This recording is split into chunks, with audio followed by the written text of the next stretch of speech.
Tutorial number 16, Auto Camera RAM Segment Switching.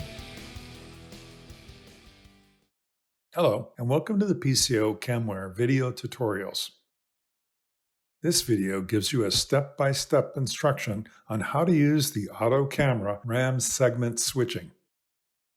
Before you use this feature, you need to configure your camera memory. To access this, you must set the camera properties to Expert.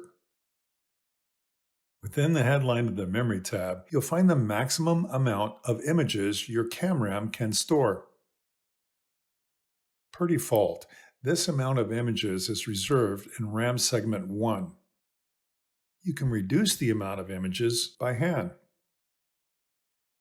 The available CamRAM can now be dedicated to other segments as well.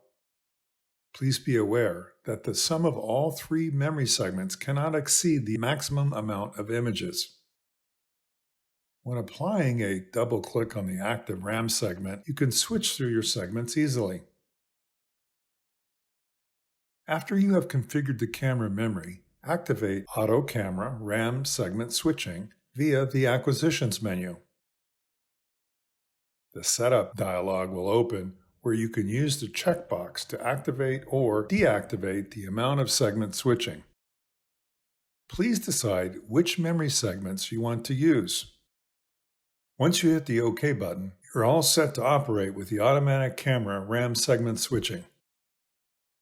When you start a record, the camera will acquire images.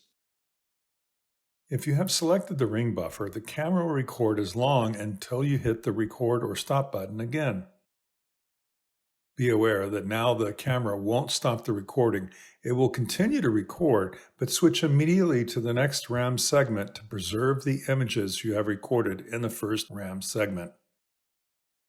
If you are using all three segments, the record will only stop if you have written into all the CamRAM segments.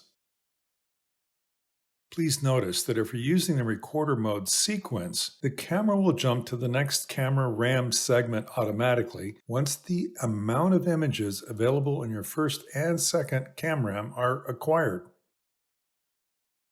Thank you for watching our video tutorial.